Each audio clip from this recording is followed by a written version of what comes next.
So if you're not going to be able to score and you're not being able to stop, it was a totally different game than it was in the third quarter where the Raptors got back into it and really showed signs of life. Yeah, it had some twists to it as well. OG Anunoby, of course, left the game, and, OG was starting to heat up. He ended up with 10 points. Kyle Lowry had 12 points plus an ejection in this ball game.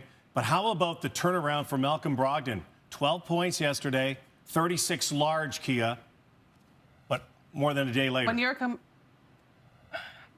a competitor, Rod, you have that opportunity to bounce back. It's one of the best parts about being in this schedule and having these mini series is if you don't have a bad game, the next day you get another shot at it. And Malcolm Brogdon took advantage of that today. He scored at all three levels against the Raptors. Yesterday, he felt a ton of pressure. Obviously, they forced him into some tough shots, but today he was much more settled in his decision-making. Not only did he put up 36 points, but he got his teammates involved with 8 assists as well. He got to the free throw line, and Leo, he was a big reason why they were successful tonight. Boy, I've been a big fan of Malcolm Brogdon for a long time. I still think it's a mistake for the Milwaukee Bucks not to have kept him. And you get to see the toughness that he plays the game with. He's not going to let a bad game, and it really was a bad game by his standards, to affect him in this game. He was physical, he was tough, and he was a big reason that in the fourth quarter, the Indiana Pacers were attacking. They just kept getting into the paint, and that's the kind of basketball he plays. He's a smart player, a physical player, and he also plays good D. And then the great subplot was the chess match between Nate Borkman and Nick Nurse, the coaches who we've covered for the last couple of years as Raptors. Well, Nick got Nate yesterday. Nate got Nick today. They shall meet again. Raptors back at it again on Wednesday against Milwaukee. Back to SportsCenter. All right, thank you very much. Speaking of which, here's Nick Nurse. Nick, is just a high level of frustration with the physicalness of the game tonight and the way the calls were going? No, there was some critical ones, Doug. There was a couple missed goaltends. There was a time when it was about an even game or 2-point game, and Chris dove on the floor for a ball, and I got up and called timeout while he had it, and the referee just completely ignored it. And then they ended up getting the ball back, getting free throws, then getting a rebounding foul, getting more free throws on it, on that one. But it just, I don't know. They were obviously they shot a million. They called a foul every time they drove in the second half. So it wasn't very physical at all, Doug. They weren't letting us play very much. Was there maybe a little bit lack of offensive discipline in that first half? Yes. A bunch of quick shots and stuff like that? Yeah, our shot selection choices in the first half put us in a bind on defense. I think we were surprising ourselves with some of those shots and early drives into nothing. And it hurt us transition defensively. Great. Thanks, Nick. I appreciate it as always. Okay, Doug. Have a good night. You too. Next question goes to Eric Corrine from The Athletic.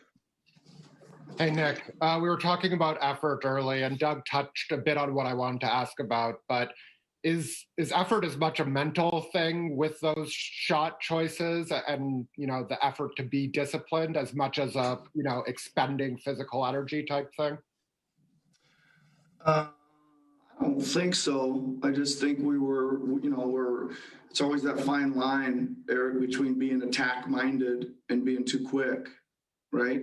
And I just think we and then we strung a few up. Like I think there was a 3-possession stretch in the first half where just 3 too quick ones in a row. Like you should if you take one quick one, you should know here for the next few possessions that we gotta get it around and get a couple paint touches before it goes up. And it was a bad string of them there. Kyle obviously had a rough night. To what extent is he still dealing with pain? Do you know? No, I don't know. I mean, it was a pretty late decision for him to play. He wanted to get all the way through his workout. I think it's, probably not 100%, but I think he probably wouldn't use that as an excuse. Appreciate it, Nick. Have a safe trip back. Thanks, Eric. Next question goes to Stephen Lung from Sportsnet. Hey, Nick. I know we've talked a lot about these kind of like 2-game series, but I was just wondering, the adjustment to was there something that Indiana did to adjust to you guys, kind of like jumping on you the way they did scoring 70 points in that first half there? Well, they played small and they played fast, but it wasn't, anything other than that. We just weren't. I think our offense hurt our defense, and we weren't quite engaged enough. I didn't think. Way too many drives to the rim, way too many not helping drives in the lane and things like that. But no, that's about it. Small. He played small and fast. Obviously, kind of got forced into it, and they went with it. And obviously, they shot really well too, right? They made it. 167th game with Toronto. DeRozan played 675. Bosch played 509. With more on this game, let's hear from the gentleman who called it, Matt and Jack. All right, Jack, certainly a different Malcolm Brogdon tonight for the Raptors are able to bottle him up on Sunday. That was not the case on a Monday night. Well, can't keep a good man down. He's a terrific player. I thought the Raptors were just awesome on Sunday afternoon against Brogdon, and he came out ready to play tonight. He got the ball downhill quickly against his nemesis, Vanvleet. Did beautiful job with the playmaking, change of pace, being able to go to the left hand, took on all comers in terms of defensive assignments, and did a great job when Sabonis went out, utilizing the screen and roll action with Turner, and was a very efficient guy tonight, extremely tough-minded. And, when you look at the combination down the stretch for the Pacers, when they went with the 2 point guards of Brogdon and McConnell, it really got them going. They're kind of like mirror images of Lowry, Vanvleet. I mean, just super feisty. But tonight, Brogdon just did a beautiful job, and that's why Indiana brought him in on a big ticket. 36 points, a career best, and then Jeremy Lamb.